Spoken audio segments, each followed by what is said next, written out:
Paz, igreja, tudo bem? Vamos se colocar de pé junto conosco nesse momento. É muito bom estar aqui com vocês. É muito bom estar nesse culto. É um culto que traz tantas lembranças pra gente. Ano após ano é uma semana que mexe muito comigo, que eu acabo relembrando os passos de Jesus desde o nascimento dele até o fim do ministério dele na terra. Em Lucas 24, em 5 diz: amedrontadas, as mulheres baixaram o rosto para o chão e os homens lhe disseram: por que vocês estão procurando entre os mortos aquele que vive? Ele não está aqui, ressuscitou. Lembre-se do que ele disse quando ainda estava com vocês na Galileia. É necessário que o Filho do Homem seja entregue nas mãos de homens pecadores, seja crucificado e ressuscite no terceiro dia. Então eles se lembraram das palavras de Jesus. Amém.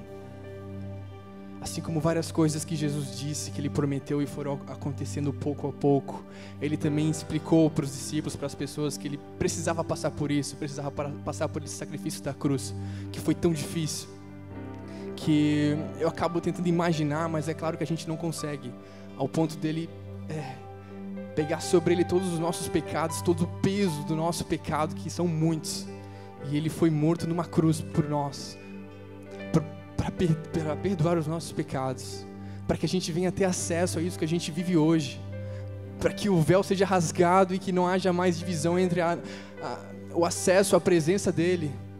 Não existe mais o que separa. O véu que separava do lugar santo do Santíssimo foi rasgado ao meio, e nós não precisamos mais entrar naquele lugar cheio de cerimônias e tudo mais para chegar na presença de Deus. Ele já está aqui conosco. Muitas pessoas dizem que a esperança é a última que morre, mas a nossa ressuscitou. Você crê nisso? Ele prometeu que viria. Ele prometeu que deixaria o Espírito Santo para a gente, ele deixou. Ele prometeu também que ele voltaria. E nós firmamos a nossa fé nisso e aguardando a volta dele ansiosamente, dia após dia. E é por isso que nós estamos aqui, até que ele venha. Até que ele venha. Até que ele venha, nós estaremos aqui, Senhor. Pai, obrigado, Senhor, mais uma vez, Pai. Obrigado, Senhor, pelo sacrifício da cruz, Pai. Nós jamais seremos merecedores, Senhor. Você levou sobre si todos os nossos pecados, Pai, e o peso, Pai. E sabemos o quão difícil foi, Senhor, porque não são poucos os pecados, Senhor. Nós viemos celebrar, Senhor, esse dia, Senhor, não com tristeza, Pai, não por conta da morte, mas porque Tu ressuscitaste, Pai. E Tu vivo estás sobre nós, Pai. Tu vivo estás, Senhor, sobre este lugar, Senhor. Nós já sabemos, Pai, que a Tua presença está neste lugar, Senhor. Continue falando com a gente, Pai. Obrigado, Senhor, por quem Tu és, Pai. Obrigado, Pai, pela Tua presença, Pai. Obrigado, Senhor, por ter cuidado de nós, Pai, esse tempo todo, Pai. Obrigado, Senhor, pela Tua presença, Senhor. Obrigado, Senhor, mais uma vez, pela oportunidade que nós temos, Pai, de estar na Tua casa, Senhor. E virmos, Pai, aqui celebrar a Tua vida, Senhor. Porque Tu vive, Pai. Tu vive, Senhor. E nós estamos aqui, Senhor, novamente, até que Tu venha, Pai. Venha sobre esse lugar, Senhor. Venha sobre essa igreja, Senhor. Venha falar conosco, Pai. Que o nosso coração, Pai, esteja quebrantado e aberto diante da Tua presença, Pai. Nós estamos aqui por conta, Pai. E pela Tua presença, Senhor, fala com a gente, Pai, em nome de Jesus, Pai. Em nome de Jesus, Pai.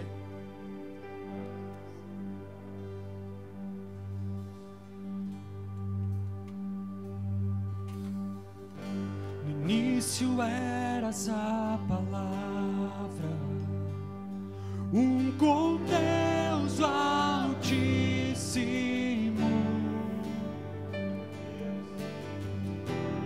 o mistério de Tua glória, Cristo em Ti se revelou. Ó, quão lindo esse nome é! Oh, quão lindo esse nome é, o nome de Jesus, meu Rei. Oh, quão lindo esse nome é, Maior que tudo Ele é. Ó, quão lindo esse nome é, nome de Jesus.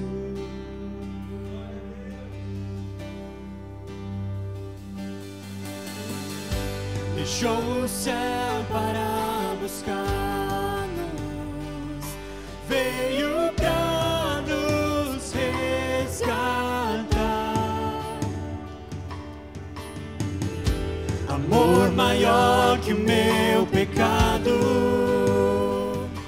nada vai nos separar. Ó, quão maravilhoso é, ó, quão maravilhoso é o nome de Jesus, meu Rei. Ó, quão maravilhoso é, maior que tudo Ele é. Ó, quão maravilhoso é, nome de Jesus. Ó, quão maravilhoso é, nome de Jesus.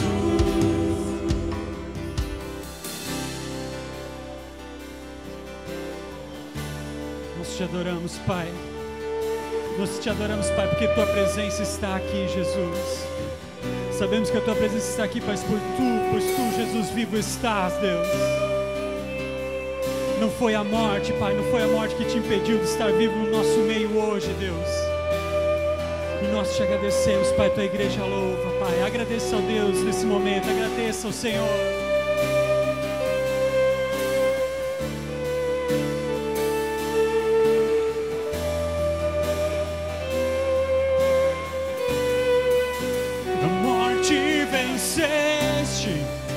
O véu tu rompeste, e a tumba vazia agora está.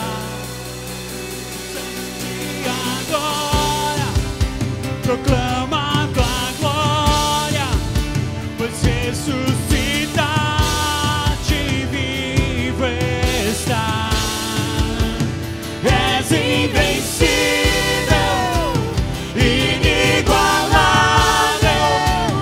hoje pra sempre reinará. Declare, teu é o reino, tua é a glória, acima de todo nome está.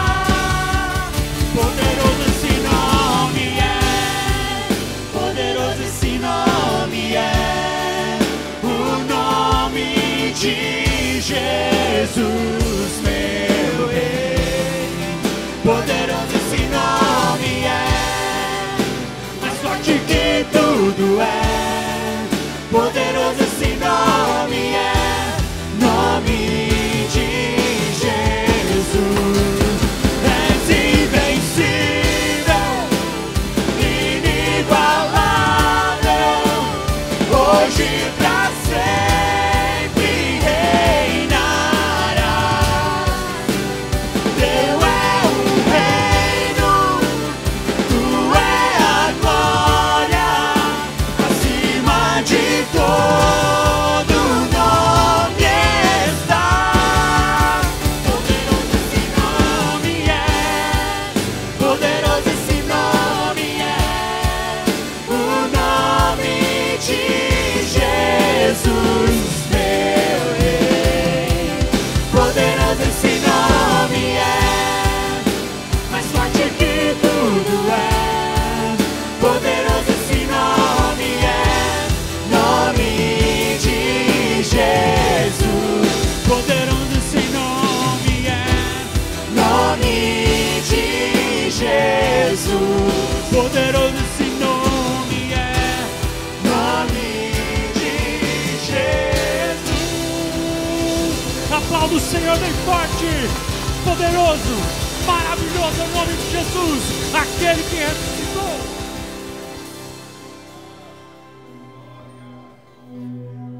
Aleluia, poderoso, Pai, é o teu nome. Te adoramos, Pai.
pode a esperar, até que dos céus vieste com perdão em teu olhar, para cumprir a profecia.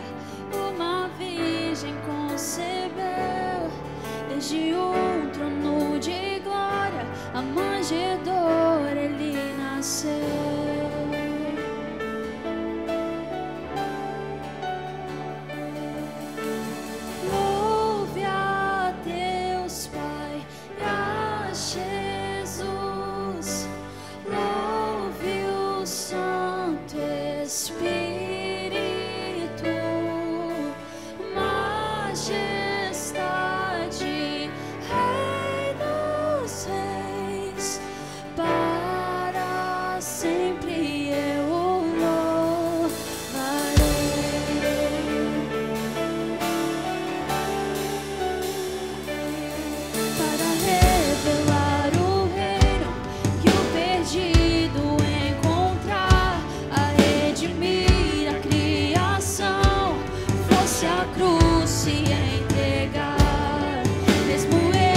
Sofrimento, viu o que ia conquistar, pela minha salvação se entregou em meu lugar.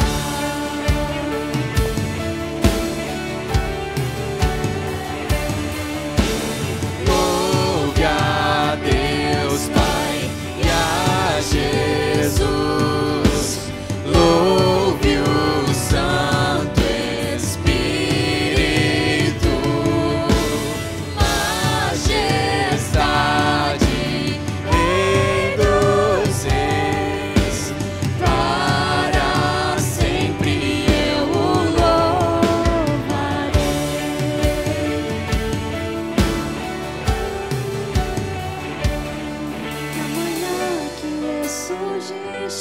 Todo o céu atento olhou, pois a morte para sempre o Cordeiro conquistou. E os mortos levantaram e os anjos a se impressionar, pois as almas dos que creram ao Pai hão de retornar. E a igreja ali nasceu com o Espírito a queimar, e a verdade do Evangelho nunca se apagará. O seu sangue em seu nome a liberdade conquistou, e o amor de Jesus Cristo com ele me ressuscitou.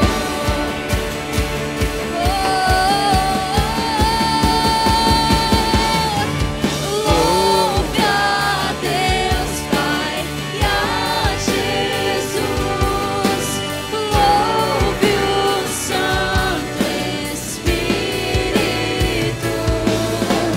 Majestade, Rei dos Reis, para sempre eu o louvarei. Cante mais uma vez ainda, louve a Deus. Louve a Deus Pai e a Jesus, louve o Santo Espírito. Majestade, Rei dos Reis, para sempre eu o louvarei. Para sempre eu o louvarei.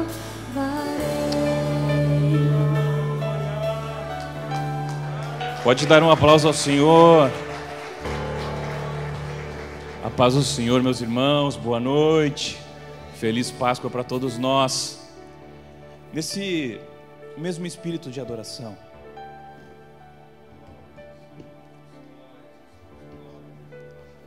lá vai eu chorar de novo,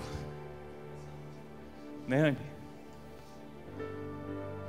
Como foi dito aqui essa noite, nós não conseguimos mensurar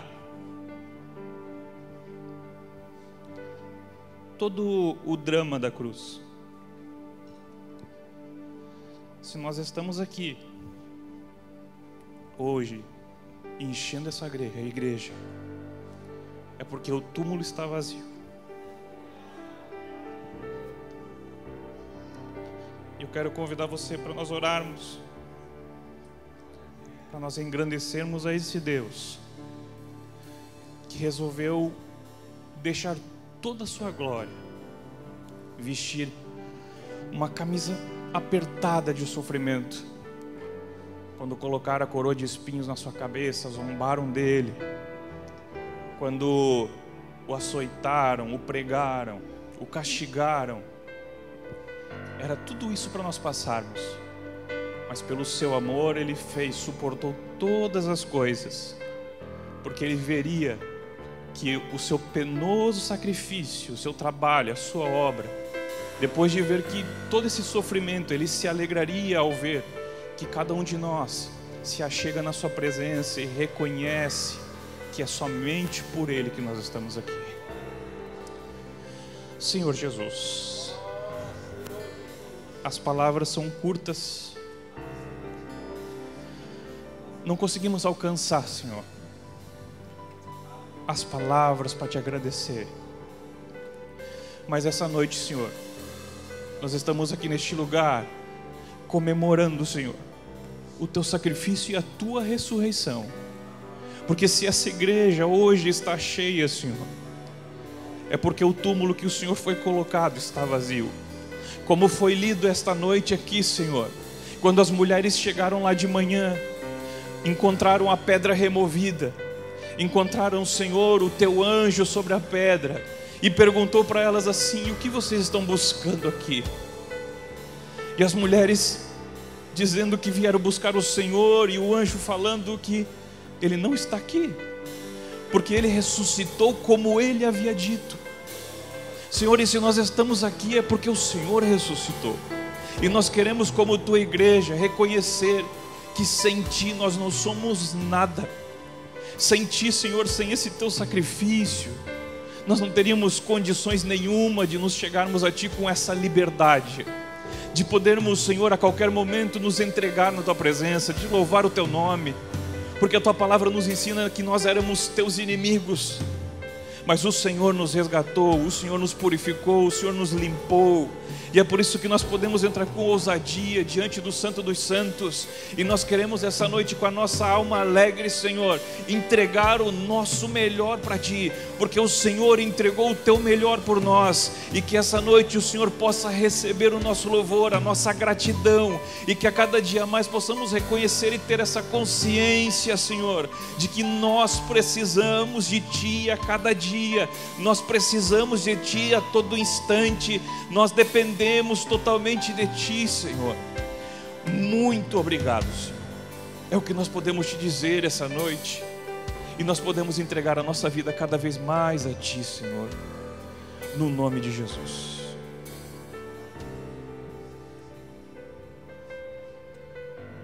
Paz do Senhor a todos, amém? Feliz Páscoa a todos. Páscoa onde na sua maioria não entende mais o sentido da Páscoa. E a minha preocupação é que muitas vezes no meio da nossa igreja isso se perca. Mas nós sabemos o motivo da Páscoa. Os judeus, olhando para a libertação do Egito, comemoravam a libertação do Egito. Mas nós, e todos sabemos que tudo isso apontava para a libertação, que nós teríamos e precisávamos, que é a libertação das garras do inimigo, daquele que escravizava as pessoas. Por isso, a nossa Páscoa é Cristo ressuscitado. 1 Coríntios capítulo 5, versículo 7, nos fala sobre Cristo ser a nossa Páscoa. Os símbolos que tinha, o pão sem fermento, o cordeiro pascual, tudo isso apontava para Cristo. 1 Coríntios capítulo 5, versículo 7, diz assim: lançai fora o velho fermento, para que sejais nova massa, como sois de fato, sem fermento. Pois também Cristo, nosso Cordeiro Pascal, foi imolado. Por isso celebramos a festa, não com o velho fermento, nem com o fermento da maldade e da malícia, e sim com os asmos da sinceridade e da verdade. Amém? Nós temos motivos para festejar, porque nosso Cordeiro Pascal não ficou morto, mas ele ressuscitou. Amém? Aleluia. Amém. Hoje a mensagem do jardim até a cruz. Nós vamos fazer uma espécie de analogia do que aconteceu com Cristo, né? Nós temos aqui um tema, um texto que fala que nós temos a ousadia de entrar no santuário pelo sangue de Jesus, pelo novo e vivo caminho. Quem aqui gosta de viajar? Quem gosta de viajar? Quem não gosta de viajar? Né? Pouca gente tem coragem de admitir que não gosta de viajar, que gosta de ficar em casa, eu gosto mesmo do meu sofá, né? Nós gostamos de viajar, a gente conhece novos lugares, a gente respira novos ares, cria culturas novas, adquire novos conhecimentos, mas só é possível você viajar porque caminhos foram feitos antes. Eu duvido que você iria querer viajar toda semana ou ia querer passar férias num lugar onde você tivesse que abrir o seu próprio caminho, com facão, como os bandeirantes, né? Eu duvido. Se alguns de vocês dissessem assim, olha, como é que é lá? Não, lá você tem que abrir picada, é no meio do mato, você vai abrindo o caminho até você chegar. Muita gente já ia desistir. Mas por que para nós é cômodo viajar, e é bom, e nós chegamos rápido, e nós chegamos logo? Por quê? Porque alguém pavimentou o caminho. Quando nós falamos do Evangelho, nós também falamos de que é fácil nós entrarmos no santuário, é fácil nós sermos cristãos hoje, é fácil nós termos uma comunicação com Deus. Por quê? Porque alguém pavimentou o caminho, e esse caminho foi pavimentado por Cristo, e o asfalto desse caminho é o sangue de Jesus. Eu sei que parece que é muito básico tudo que eu vou falar aqui, mas eu quero muito que você vai se apegando a essas ideias básicas que eu vou lançando para você, porque eu quero que você compreenda o porquê que Jesus fez tudo com sangue, porque o sangue de Jesus é importante na igreja. Por que falar sobre o sangue de Jesus? Eu nunca preguei aqui sobre o sangue de Jesus, nunca. Nós falamos sobre o sangue de Jesus. Todo mundo sabe que o sangue de Jesus está aí, que ele purifica pecados e tal. Mas por que Jesus derramou o seu sangue? E é sobre isso que nós vamos falar. Hoje eu quero trazer para você essa ideia desse caminho que foi construído com sangue, porque sangue é a moeda. Sangue é a moeda do Evangelho. Não tem outra moeda, gente. A Bíblia diz que é com o sangue que a alma é expiada, que a alma é perdoada, que a alma é purificada. Esse é o valor exigido, não tem outro valor. O sangue é essa moeda aceita por Deus para que possa haver a apaziguação da ira do Senhor. E cada momento a Bíblia vai falando sobre relatando sobre o sangue sendo derramado, para que as pessoas pudessem ser perdoadas, ou pelo menos pudessem seguir adiante. E aí nós vamos ver quando Jesus morre, como Jesus derrama o seu sangue, como um substituto do ser humano, trilhando o caminho que na verdade era para nós ter aberto, era para nós ter pego esse facão e nós termos aberto, era para nós ter sangrado nesse caminho, mas só que nós não conseguiríamos cumprir todas as exigências. Então Jesus vai lá e faz isso por nós. E quando a gente vê os acontecimentos de Jesus, principalmente nos últimos minutos de vida, você vê que tudo tem um significado, nada é por acaso. Por isso eu quero que você preste muita atenção nas coisas que eu vou falar daqui agora em diante. E a primeira pergunta que eu vou fazer para você é: por que Jesus teve que agonizar? Por que Jesus teve agonia? Por que Jesus ele precisou sofrer na sua alma para poder nos salvar? Porque a Bíblia diz que depois que Jesus ceia com seus discípulos, o que ele faz? Ele vai para o Monte das Oliveiras. Marcos e Mateus deixam um exato lugar, porque o Monte das Oliveiras é grande. E ele diz, não, ele foi para um lugar exato no Monte das Oliveiras, chamado Getsemane, ou Getsemane. E esse lugar que é chamado o lagar de azeite, que é o lugar onde as azeitonas eram prensadas, para que elas pudessem extrair o azeite da oliva. E nós quando vemos Jesus indo para esse lugar, lá a Bíblia diz que ele começa a sentir agonia profunda, terrível, como talvez poucas pessoas passaram essa agonia como ser humano, dores mais terríveis do que qualquer pessoa possa suportar na sua própria alma. Por quê? Porque ali ele estava sabendo que ia ser desligado do Pai, que ele estava ligado desde a eternidade, e ele sabia que ele ia sofrer terrível morte, ele sabia disso. E por que Jesus agoniza? Porque ele está num embate entre obedecer ao Pai e fazer a sua vontade. Quando a gente vê Jesus como homem, às vezes nós esquecemos desse detalhe, que Jesus, ele precisou aprender a obedecer. A Bíblia diz isso.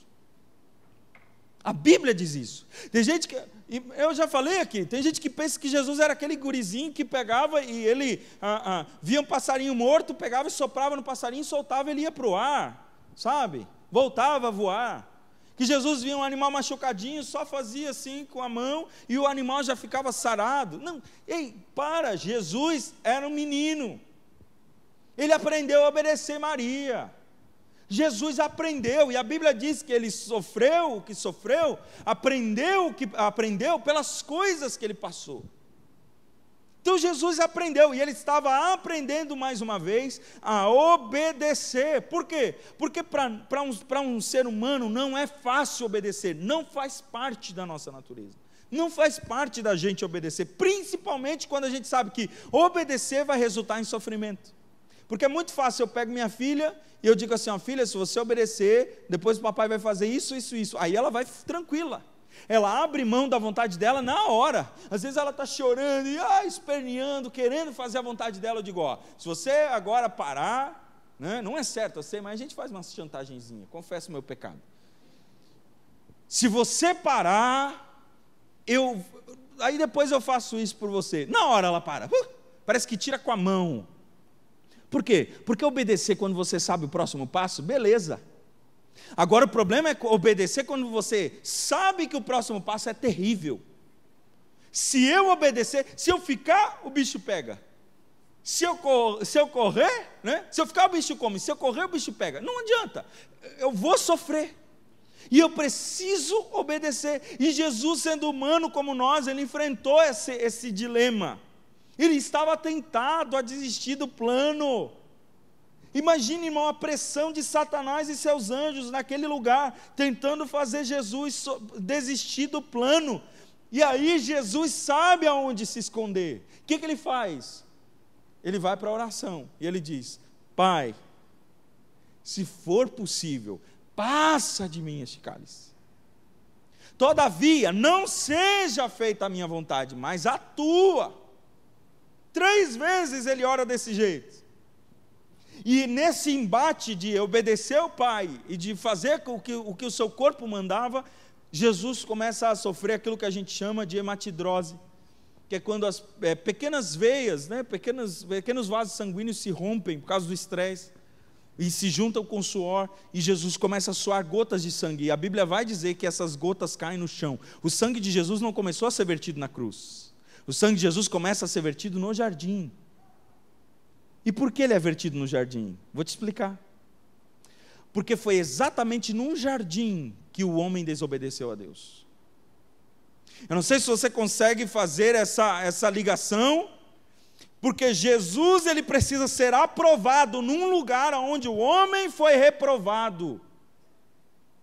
No jardim do Éden, o homem desobedece a Deus. No jardim do Éden, o homem faz a escolha de fazer a sua própria vontade. A serpente vem e dá aquelas palavras de que você será como Deus, coma do fruto. E a mulher então se sente tentada, e nesse embate entre a vontade de Deus e a vontade dela, ela obedece à vontade dela.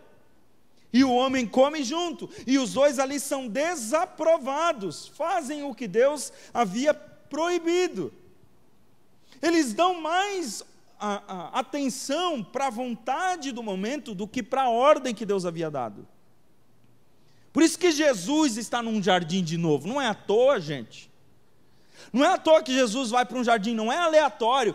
Tem gente que diz, não, porque Jesus gostava de lugares secretos para orar. Não, gente, ele estava no jardim porque foi no jardim que o homem desobedeceu. Foi no jardim que o homem não conseguiu fazer a vontade de Deus. Foi no jardim que o homem fez a sua própria vontade em detrimento da vontade soberana de Deus. E agora, num jardim, um homem precisa dizer não para a sua vontade e aceitar a vontade de Deus. É por isso que Jesus está no jardim. E é por isso que no jardim ele derrama sangue. Por quê? Porque o sangue de Jesus, ele está pagando a desobediência do homem e está permitindo que o homem, a partir de agora, seja obediente como ele foi. O homem agora tem a capacidade de obedecer como ele obedeceu.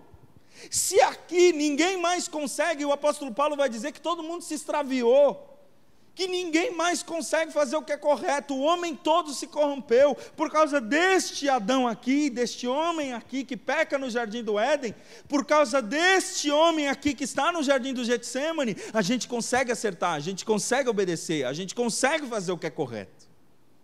Quem está entendendo diz amém. Vocês ficam me olhando com uma cara, você está me entendendo? O jardim do Éden, o lugar de delícia, virou palco de pecado.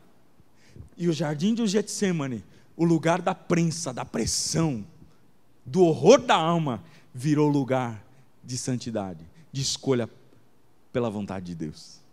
Por isso que Jesus derrama o seu sangue, por isso a agonia de Jesus, não é à toa, não é porque Jesus queria fazer você chorar quando você lembrasse dessa história, não é porque Jesus queria que você assistisse o filme feito em 2004, de Mel Gibson, A Paixão de Cristo, e você simplesmente visse aquele e dissesse, como sofreu por mim. Não, ele sofreu porque ele estava naquela luta de alma, para fazer a vontade do Pai, mas o seu corpo queria outra coisa.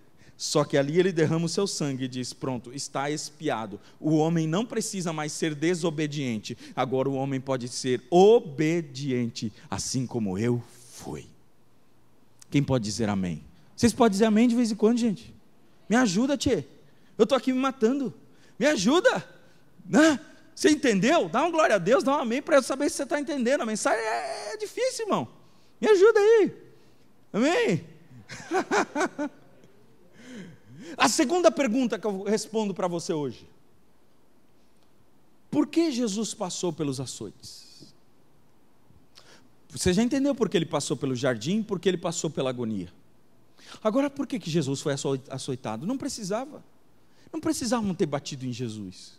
Não precisavam, tadinho de Jesus, que sofreu tanto, e os homens maus bateram nele, aquilo não podia ter acontecido. Se eu pudesse ter salvado Jesus daquilo. Mas você sabe que não há nada em vão. Jesus não está fazendo nada sem propósito. Jesus, ele é açoitado com aquele flagelo que tem nas suas pontas ossos de animais e pregos. Aquele flagelo, quando pega na carne, o osso corta, o prego arranca. Lacerações terríveis, coisas terríveis Jesus sofreu. O homem tinha que ficar de costa para que os soldados batessem, e batiam mesmo. Ossos eram expostos, em alguns momentos até órgãos internos ficavam expostos. Tamanho era o flagelo que aquelas pessoas sofriam, a tortura que aquelas pessoas sofriam. E aí você diz, mas Jesus não precisava. Não, por que ele passou por isso? Porque em Isaías, no capítulo de número 53, verso de número 5, 700 anos antes, estava registrada uma profecia, mas ele foi ferido pelas nossas transgressões, e ele foi moído pelas nossas iniquidades. O castigo que nos traz a paz estava sobre ele, e pelas suas pisaduras fomos sarados. O que é transgressão? Eu vou explicar isso aqui. Ele foi ferido pelas nossas transgressões. Transgressão é a rebeldia exposta, o pecado que todo mundo vê. Iniquidade é o pecado que ninguém vê, é a disposição do coração. Quando a Bíblia diz que ele foi ferido pela nossa transgressão, ele está dizendo, ele foi ferido porque nós pecamos expostamente. Aí tem aquele que diz, eu não peco, então tá bom, ele foi ferido pela sua iniquidade, porque o seu coração desejava o mal. É aquela velha história, aquele irmão que orava, já contei aqui, Senhor, tira a teia de aranha da minha cabeça, Senhor, esses maus pensamentos, essa teia de aranha, Senhor, que fica na minha cabeça, Senhor. E todo dia era aquela oração, um dia o irmão enjoou daquela oração, de ouvir o irmão orando aquilo, e pegou e orou bem alto, né? Quando o irmão começou, Senhor, tira a teia de aranha da minha cabeça, o homem orou dizendo o quê? Senhor, mata essa aranha na cabeça desse homem, para acabar de vez com essa teia. Porque não adianta você trabalhar com a transgressão, se você não trabalha na iniquidade. Por isso que o salmista, ele vai orar dizendo o quê? No Salmo 51. Pai, lava-me, apaga as minhas transgressões e lava-me da minha iniquidade. Como se dissesse assim, Senhor, eu peco externamente, eu sei que eu preciso de perdão para os meus pecados externos. Olha o que eu fiz, adulterei, matei, esses foram os pecados externos, mas eu preciso que tu resolva também a questão do coração que desejou pecar. Então o que leva Jesus para a cruz, para os açoites, são os pecados externos, mas também são os pecados internos. E quando Adão e Eva lá no jardim do Éden, eles se opõem a Deus, fazendo exatamente um ato de rebelião, dizendo, não queremos acertar, não queremos fazer o que é correto, esse ato de transgressão e de iniquidade, ele faz com que Deus fique irado. O homem perde a paz com Deus. Isso ali acaba com a amizade que o homem tinha com Deus. Por isso que Jesus precisa ser ferido, porque com as feridas de Jesus, ele está restaurando o relacionamento do homem com Deus. O apóstolo Paulo vai dizer que agora nós, tendo sido justificados pela fé, nós temos paz com Deus. Por quê? Por causa das feridas que o nosso pecado causou. Ele faz uma troca, ele recebe a ferida que nós lhe infligimos do nosso pecado, e em troca ele nos dá a paz. Que paz é essa? Paz com Deus. Porque Deus, gente, a ira de Deus está sobre o pecado. Deus, ele é irado. E como é que Deus se ira? Tem gente que pensa que Deus se levanta do céu e fica... Não, cara, você não entendeu nada. Deus, ao mesmo tempo que Ele ama, ao mesmo tempo Ele se ira. Deus, Ele não é um Deus inconstante. Eu posso uma hora estar amando você e a gente se abraça, daqui a pouco eu estou irado, e eu não consigo fazer as duas coisas ao mesmo tempo. Deus não, ao mesmo tempo que Ele ama, Ele também se ira. É outro nível de emoções. E Deus, Ele se ira com o pecado. Mas quando Jesus faz esse ato de sacrifício, de receber essas feridas dos pecados, e ali o sangue escorre das feridas, Deus está dizendo, agora estou em paz, estou tranquilo, eu não tenho nada mais contra o homem que receber esse sangue. Eu não tenho nada mais contra aquele que acreditar nesse sacrifício. Pelas suas pisaduras fomos sarados. Tem mais aqui. Por que Jesus recebe machucados? Porque quando o homem peca, a primeira coisa que ele percebe é o quê? Estou nu. A proteção que o homem tinha no seu corpo, imediatamente ele percebe que não tem mais. E o homem precisa agora se cobrir de folhas de figueira, como ele faz. Para quê? Para se proteger. Você que lute pela sua saúde, filho. Você que tem que se cuidar, é cada um que se cuide. Por quê? Porque essa proteção que estava em torno de nós, essa proteção com a qual nós éramos guardados, que o homem não pegava doença, o homem não tinha dor, não tinha enfermidade, não tinha fraqueza, não tinha cansaço, nada, o homem ele estava protegido de qualquer mal, e isso acaba se desfazendo na hora do pecado. Daí Jesus sofre as dores no corpo, para poder devolver ao homem a segurança, tanto física quanto espiritual. Talvez você diz, mas pastor, eu aceitei a Jesus, mas eu ainda ando doente. Mas você sabe que um dia você vai receber um corpo que não adoece mais. E esse corpo só vai ser dado a você, porque um dia Jesus foi machucado no seu corpo. Está explicado? Por que Jesus teve que sofrer o que sofreu? Porque é pelas pisaduras de Jesus que nós somos sarados. Quando aquele sangue escorre, a proteção está voltando, um novo corpo está sendo dado, o homem vai viver não só eternamente, mas ele vai viver bem eternamente, ele vai ser saudável. Lá no céu, irmã Mercedes, nós vamos jogar bola, né? Lá no céu nós vamos correr, lá no céu aquele que hoje você vê de repente tem alguma espécie de limitação, aquele que tem uma espécie de cansaço, aquele que tem uma espécie de doença, ele não vai ter. Por quê? Porque Jesus sofreu no seu corpo as nossas dores. E agora, além do problema da paz com Deus já está resolvido, nenhuma condenação há para aqueles que estão em Cristo Jesus. Também está resolvido a nossa relação com o nosso próprio corpo, com a nossa própria saúde. Terceira pergunta: por que Jesus teve que passar pela coroa de espinhos? Que bobagem, uma zombaria, sabe? Que bobagem aquilo, não precisava. Podia Jesus simplesmente ter levado, né, a cruz e acabou. Agora vão lá, os soldados pegam, não bastasse a tortura física, Jesus está cheio de ferida, tudo aberto, saindo sangue das feridas.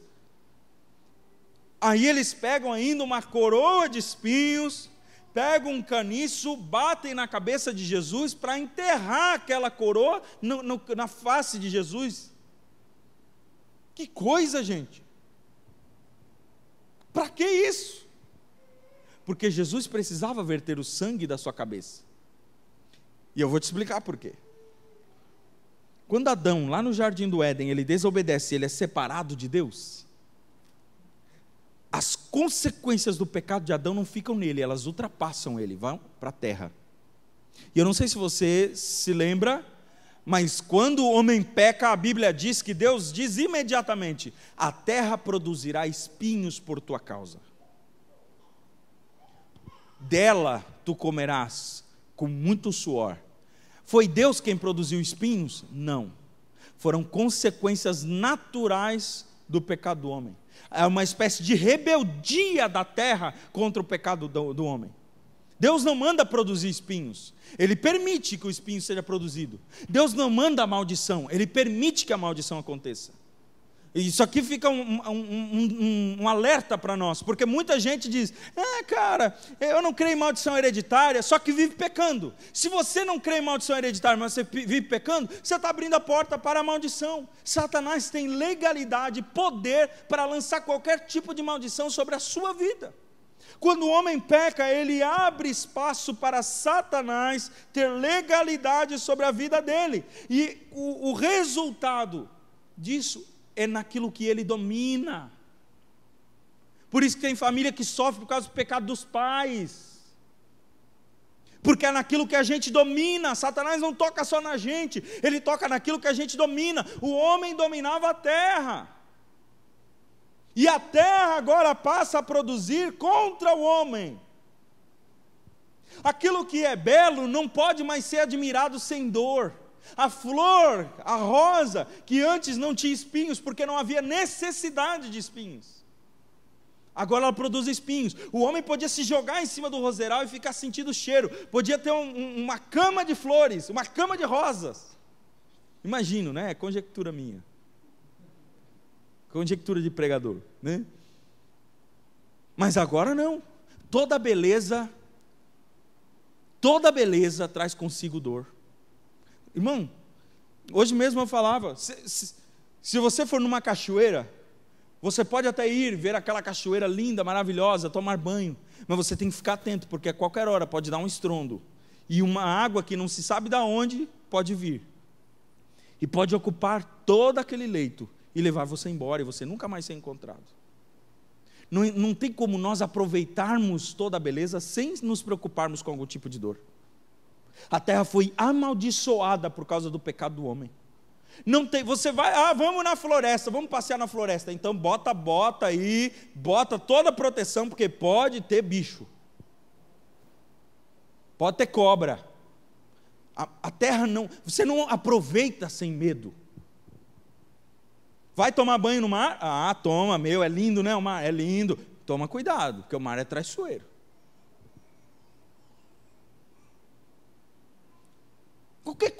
Irmão, pense comigo, qualquer coisa que você vai fazer por trás, sempre está escondido o quê? O perigo. Porque a terra está debaixo de maldição. O homem se desalinha com Deus, abre espaço para a maldição, e os espinhos são a característica da maldição da terra. A maldição que está sobre o homem, que passa para a terra, são caracterizadas por uma coisa só. Deus diz: espinhos e cardos. Então não é à toa que o meu Cristo tem que colocar uma coroa de espinhos, porque esta coroa de espinhos é a materialização da coroa que o homem recebeu no Éden. Eu não sei se você está me entendendo. Eu acho que isso aqui abre muita coisa.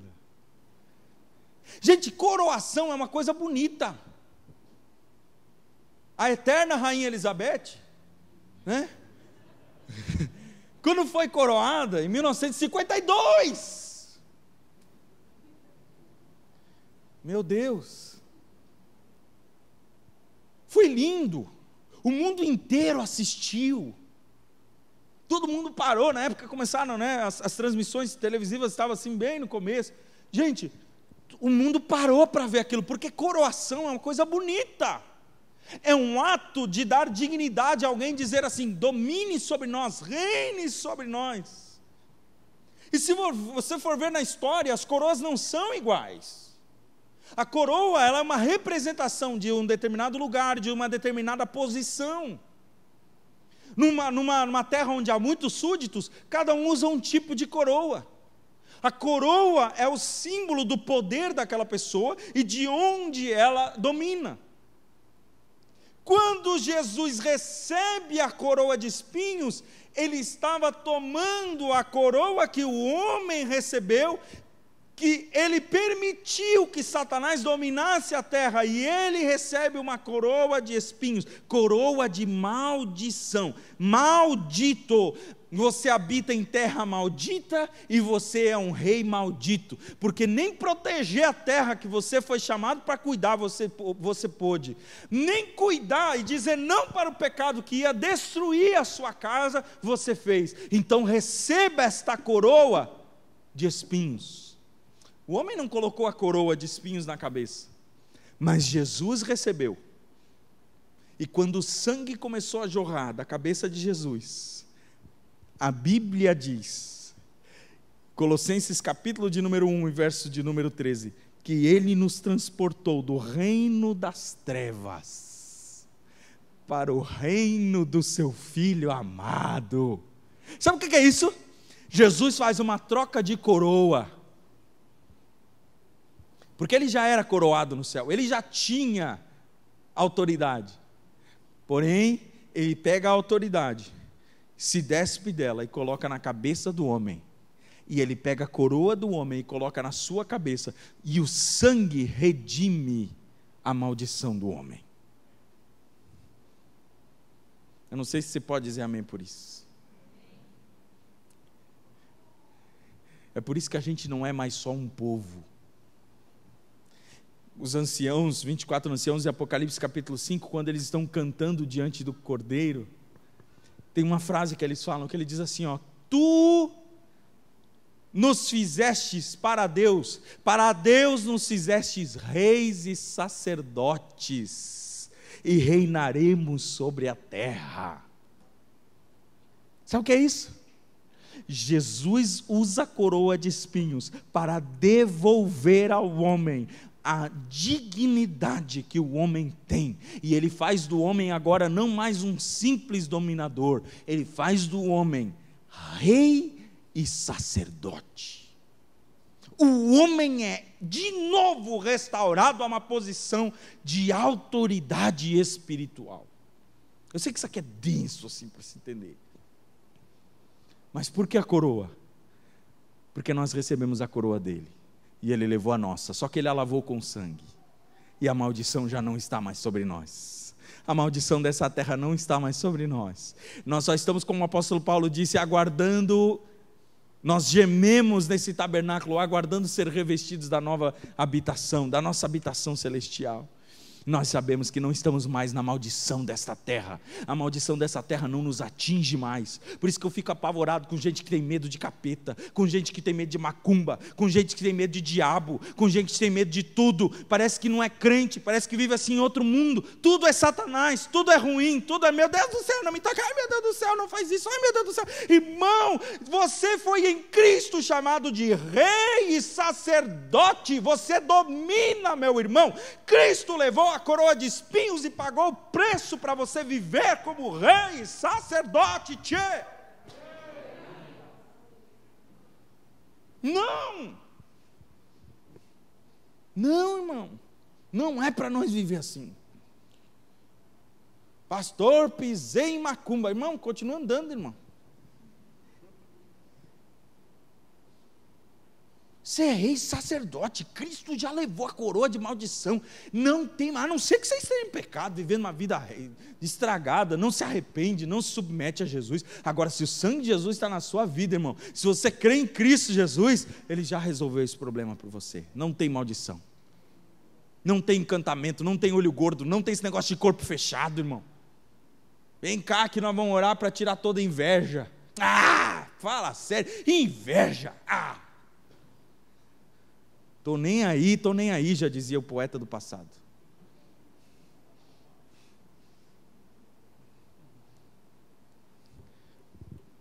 Por que os cravos? Estou indo para o final. Por que Jesus teve que ser transpassado com pregos na sua mão e no seu pé? Por que Jesus foi para a cruz? Ele não precisava? Eles podiam ter matado ele de outra forma? Por que Jesus tinha que ir para a cruz? Sabe, nós como crentes não sabemos explicar essas coisas. Nós falamos, nós celebramos Páscoa, nós celebramos morte e ressurreição de Jesus, mas nós não sabemos o porquê que Jesus morre na cruz. Você sabe que a crucificação, como já pregou o pastor Lediel aqui algumas semanas atrás, ela era um método que o Império Romano utilizava para os seus piores criminosos. Ela era um formato de T, a pessoa era crucificada naquela barra, as mãos o mais distante possíveis, uma das outras eram pregadas, e os pés pregados um em cima do outro. Aquela pessoa ficava numa posição incômoda, e ali ela ia morrendo lentamente. Alguns levavam dias para morrer. E esta pessoa que morria nessa cruz, ela era uma espécie de lixo, pária da sociedade. Por que uma pessoa é condenada à morte, gente? Desde o Antigo Testamento você vai ver que uma pessoa que ela era condenada à morte, ela era uma pessoa considerada maldita. E pior ainda se ela fosse pendurada no madeiro, está lá em Levítico. Se ela fosse pendurada numa cruz, ela era considerada a mais maldita de todas as pessoas. O que é a pena de morte? Senão uma descrença de que uma pessoa pode melhorar. Não tem mais jeito, acabou. O cara já fez todos os crimes possíveis. Chega, tira esse cara do mundo. Porque não adianta, você pode ser querido, pode ser carinhoso, você pode ir lá dar uma casa para ele, você pode ir lá sustentar ele, você pode ir lá ajudar ele, você pode dar psicólogo, você pode dar trabalho, você pode dar dinheiro, você dá tudo. O cara volta para os seus crimes. Não adianta, mata ele, ele não merece vida. Não tem mais jeito, nunca vai melhorar. É exatamente isso que é a morte. A pena de morte quer dizer, ela quer dizer assim, eu não creio mais na restauração dessa pessoa. Gente, e o escritor de Hebreus, ele fala exatamente sobre isso, que o sacerdote do Antigo Testamento, ele ficava todos os dias oferecendo sacrifícios e sacrifícios e sacrifícios, e era bode, e era touro, e era tudo que era animal, morrendo, e não adiantava para o pecado do homem. O homem era irreparável. Irreparável. Não tinha como resolver. Sacrifício diário, lá estava o sacerdote suando a camisa e não resolvia. Os homens continuavam pecando.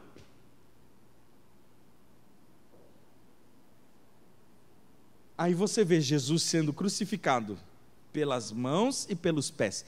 Pés falam de caminhos na Bíblia. O caminho do homem é tortuoso. O que é caminho? Caminho fala de hábito, regra de vida, doutrina interna. É aquilo que o homem está enraizado nele, os seus caminhos são más, o seu caminho é perverso, aquela pessoa pensa perversamente, ela ouve perversamente, tudo que ela faz é perverso.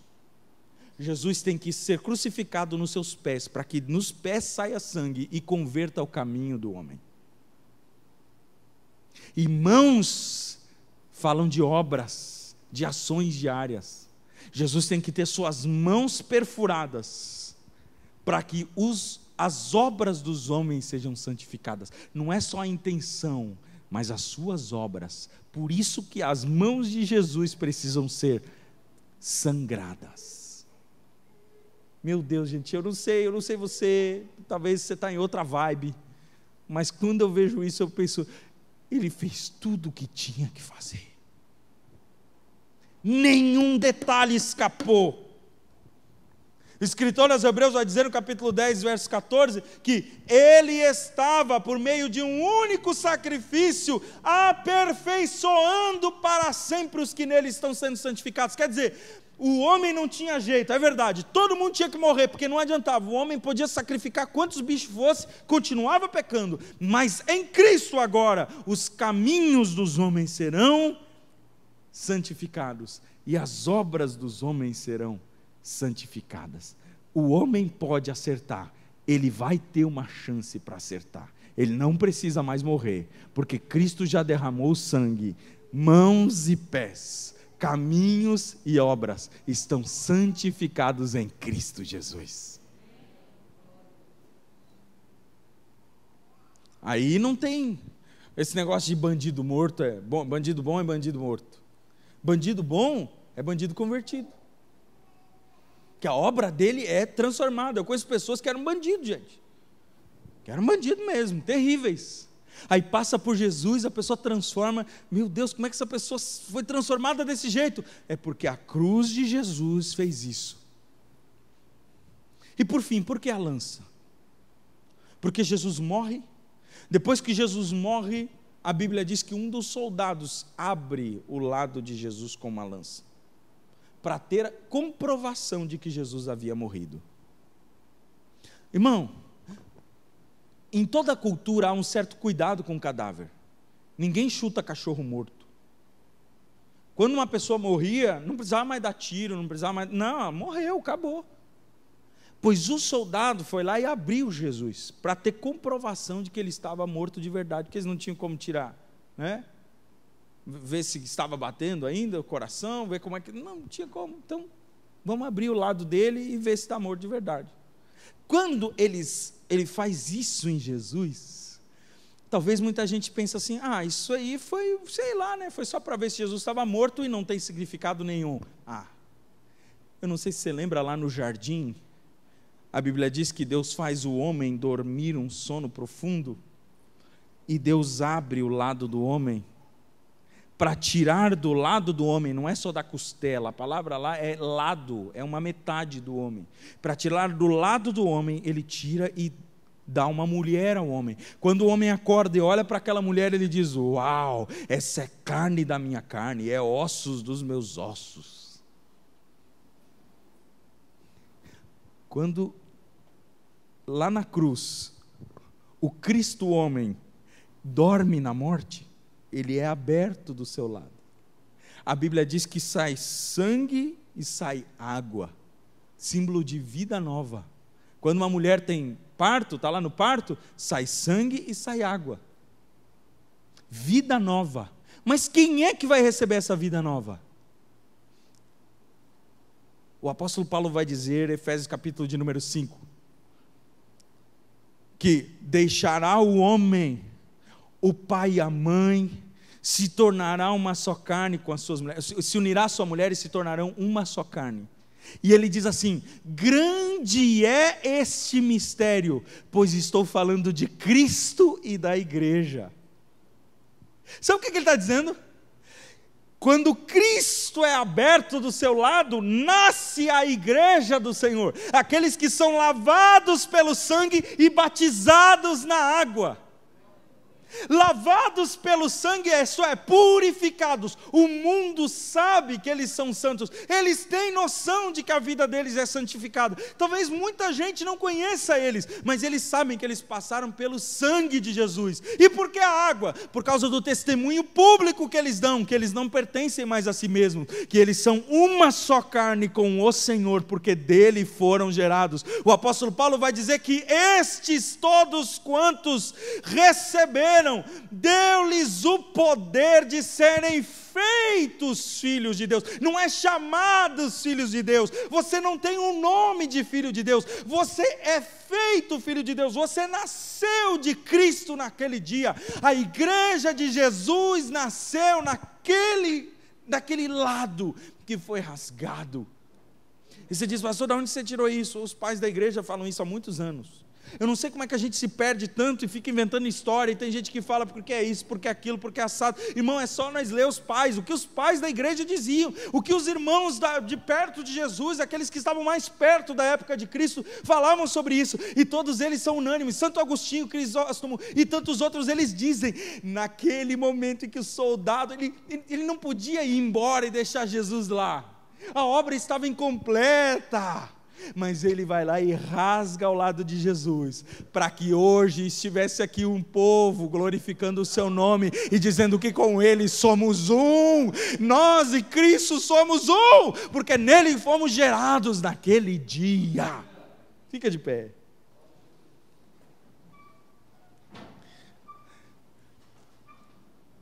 Pastor, e a ressurreição? Bem, a ressurreição é a coroação de tudo isso.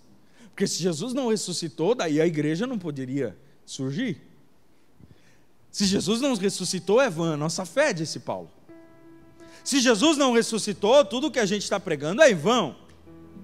O bonito da história, a cereja do bolo, é que Jesus ressuscitou. Agora eu quero que você ouça todas essas coisas e que você perceba, irmão, por que Jesus derramou o seu sangue. Foi para conquistar a paz com o Pai, foi para restaurar a saúde, foi para que nós pudéssemos agora ser igreja do Senhor, foi para que nós pudéssemos ter a santificação garantida. Nós não precisamos mais viver no nosso caminho errado, irmão. Crente que diz assim, ó, pastor, eu não consigo, não saio, não vai, irmão, você nunca passou pelo sangue de Jesus. Porque se você passar pelo sangue de Jesus, há poder para você viver uma vida santa. Há poder, sim, força e vigor nesse, irmão, esse sangue não é só para purificar. Você conhece esse hino? Há poder, sim, no bom Salvador. Ó, confia. Vamos cantar mais uma vez? Forte! Vamos lá! Há poder, sim, força. Aleluia! De Jesus.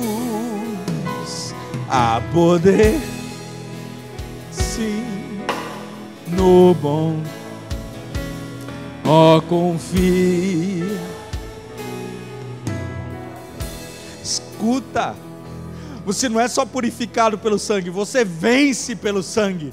Você não é só lavado no sangue e sai lutando com as tuas forças, você está debaixo do poder do sangue.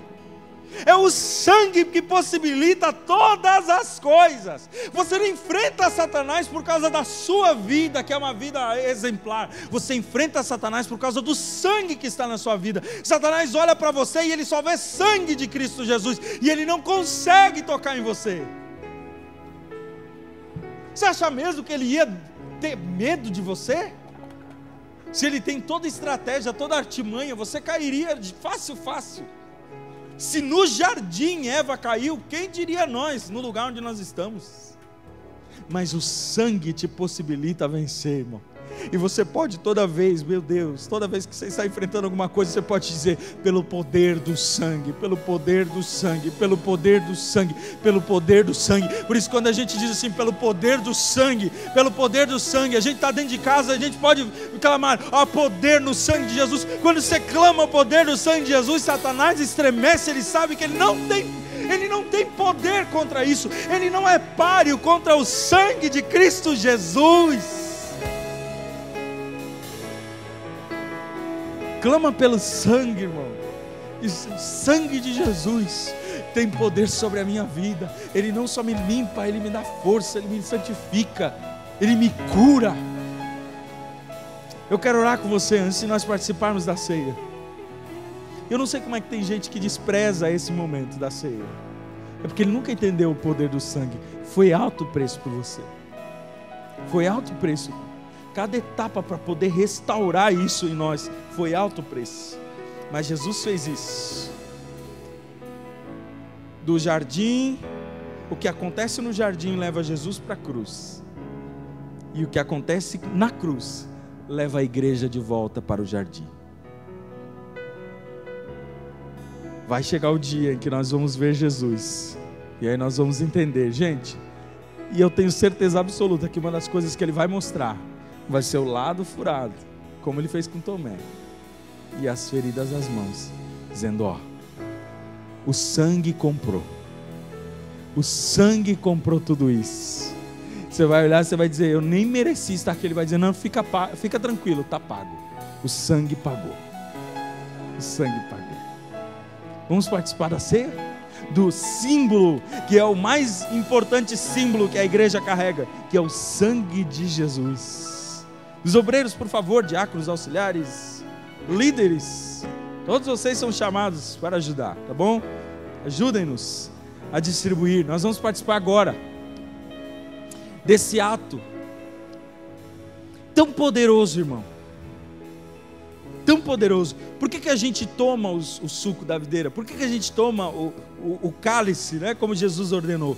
Porque é como se nós disséssemos: Ele está em nós, o sangue de Cristo está em nós. Por que a gente come do pão? Porque o Cristo está em nós. Nós não fazemos isso por vaidade, nós não fazemos isso porque é um ritual da igreja, nós não fazemos isso porque tem que fazer, porque se você é crente você toma ceia. Não, irmão, você faz isso porque você afirma para você mesmo que você tem Jesus em você, que o sangue de Cristo está em você. Ah, gente, nós não podemos nos ausentar disso, nós não podemos desprezar. E eu quero dizer uma coisa antes de nós participarmos da ceia. Se você está vivendo em pecado deliberado, procure ajuda, irmão. Porque o pecado deliberado, aquele pecado que a gente comete, sabe que comete e fica dando desculpa e continua cometendo. Quando a Bíblia diz que nós cometemos esse tipo de pecado, nós estamos pisando no sangue de Jesus. Gente, e é justo você pisar no sangue de quem te amou? De quem fez tudo isso por você? É justo você viver assim? Então, em nome de Jesus, se você está vivendo em pecado deliberado, irmão, por favor, se arrependa e peça ajuda. Não viva assim, porque você está pisando constantemente no sangue de Jesus, levando Jesus à vergonha da cruz outra vez. Mas você pode ser santificado, há poder no sangue de Jesus. Vamos participar da ceia. Agora eu vou rasgar o pão. Hoje de manhã eu não rasguei, né? Vamos lá. O Senhor Jesus, na noite que foi traído, tomou o pão e, tendo dado graças, partiu o pão. E Ele disse: este é o meu corpo, que é dado por vós. Fazei isso todas as vezes em memória de mim. Obrigado, Jesus, pelo teu corpo. Jesus, que sacrifício, que sofrimento.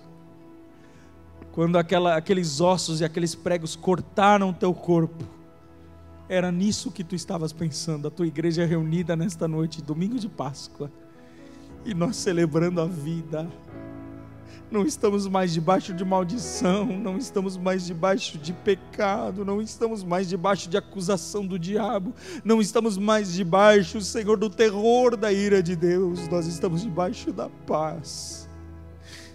Tu olha para nós e tu sorri. Quem poderia causar sorriso no rosto de Deus, se não fosse o próprio Filho dele morrendo na cruz por nós? Oh Jesus, eu sei quem eu sou, eu me conheço, e eu sei que tu me amaste mesmo assim, apesar de quem sou, tu me amaste, e tu fosse até o fim, e o teu corpo foi dilacerado, moído, machucado por mim, para que hoje eu pudesse experimentar esta paz, apesar de quem eu sou, experimentar esta paz com Deus e contigo. Muito obrigado, Senhor. Amém. Participe com alegria, meu irmão, do símbolo do corpo de Jesus.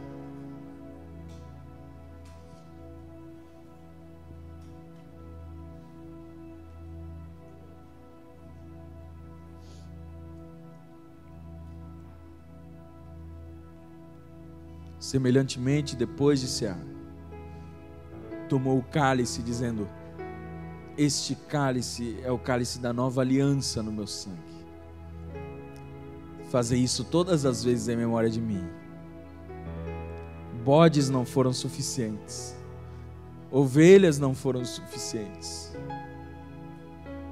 animais não foram suficientes, mas o Cordeiro de Deus foi suficiente. Um só homem, com seu sangue, tira o pecado de toda a humanidade. Que poder há nesse sangue!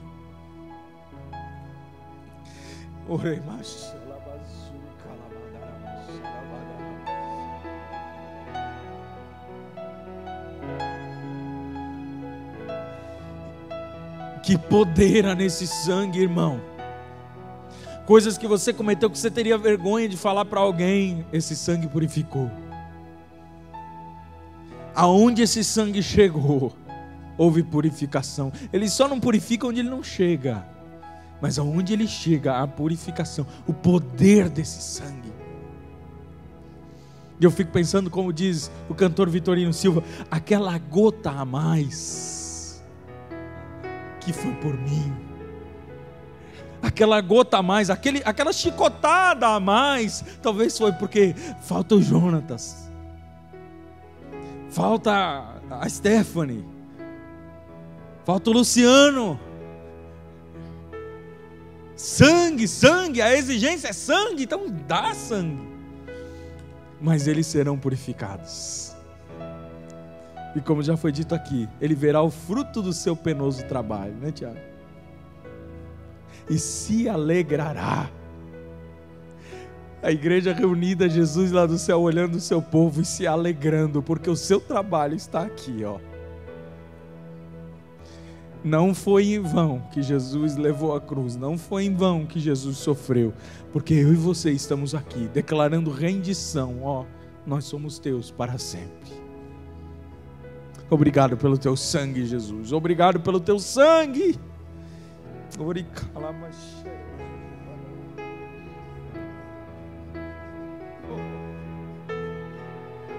Oh, sangue, sangue, sangue precioso, que lava nossa alma, que paga o preço por um homem perdido como eu.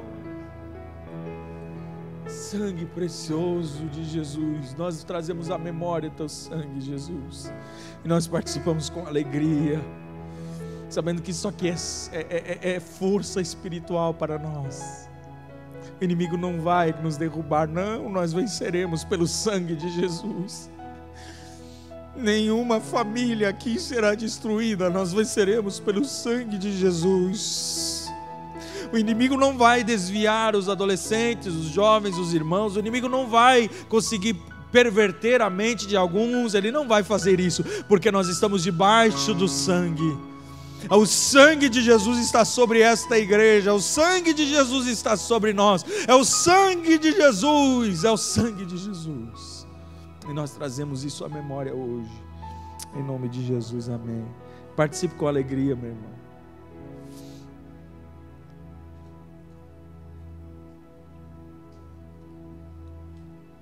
Um minutinho.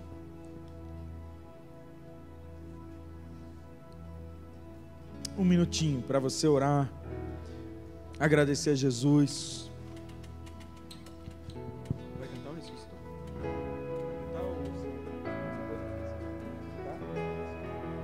Não, beleza. Aleluia. Aleluia. Ó Jesus, aqui está a tua igreja comprada com o teu sangue. Ó Jesus, aqui estão, Senhor, os músicos da tua casa comprados com o teu sangue, Senhor. Eles te adoram porque estão debaixo do poder do sangue. Eles te louvam porque estão debaixo do poder do sangue. Aqui está o teu povo, Senhor, que te serve porque está debaixo do poder do sangue. Aqui estão os teus filhos, ó Deus, que te amam porque estão debaixo do poder do sangue. É o sangue que nos capacita, é o sangue que nos fortalece, é o sangue que nos faz levar adiante, é o sangue que é o nosso passaporte, a nossa entrada no céu, é o sangue, tudo é pelo sangue, essa aliança de sangue que tu fizeste conosco. E nós te agradecemos, Jesus, pelo teu sangue. E nós pedimos que pelo teu sangue não nos deixe cair. Não nos deixe sair da tua presença. Não nos deixe enfraquecer. Há poder no teu sangue, Jesus. Há poder no teu sangue. Há poder no teu sangue. Aleluia, aleluia, aleluia, aleluia. Cante, meu irmão, está pago. Ninguém deve mais nada. Ninguém precisa mais fazer mais nada. Aleluia. O pecado já não me prende mais. Em Jesus livra, livre, vive. Cante forte, irmão. Tudo pago está, nada devo mais, pelo sangue que derramou na cruz. O pecado não me prende mais. Quem Jesus livra, livre viverá. Numa rude cruz me salvaste, derramaste ali teu amor. Minha alma cantará, aleluia, glória e honra a ti. Cante agora, quando a pedra se moveu. Glória a Deus, glória a Deus, glória a Deus. Quando a pedra se moveu e nada se Nada. encontrou. Aleluia, glória a Deus. Aleluia, Glória a Deus. Jesus ressuscitou.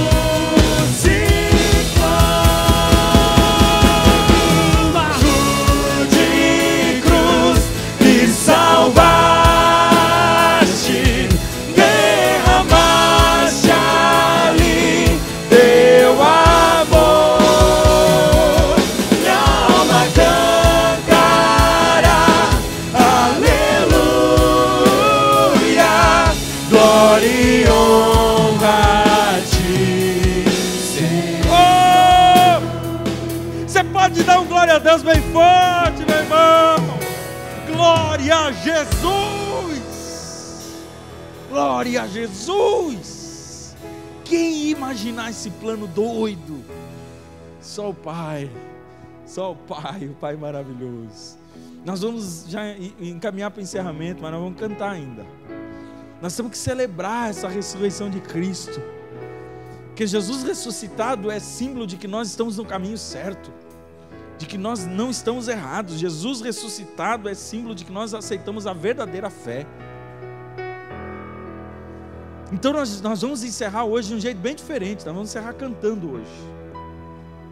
Não vamos encerrar com aquela bênção apostólica final, não, vamos encerrar cantando. E gente, assim, ó, depois se ficar playback, fica tocando até o povo ir embora.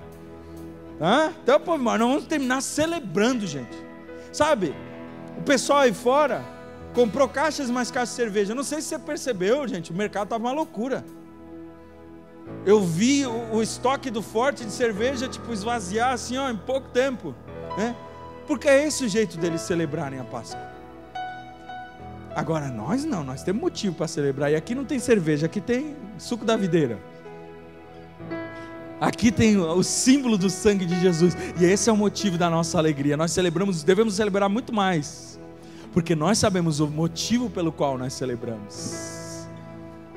Então que Deus te abençoe, que Deus te dê uma semana poderosa na presença dEle. Sabe, irmãos, 6 horas da manhã, todo dia nós estamos aqui orando, de segunda a sexta. Vem orar também. Continua buscando a Jesus, continua, sabe, se prenda a Jesus, porque Ele pagou o preço por ti. Nós vamos cantar agora, bem alegres, ressuscitou. Ressuscitou o Senhor. Celebrai a Cristo, celebrai. E a gente vai sair, depois de cantar essa canção, nós vamos sair daqui animados, celebrando a Jesus. Som na caixa, maestro!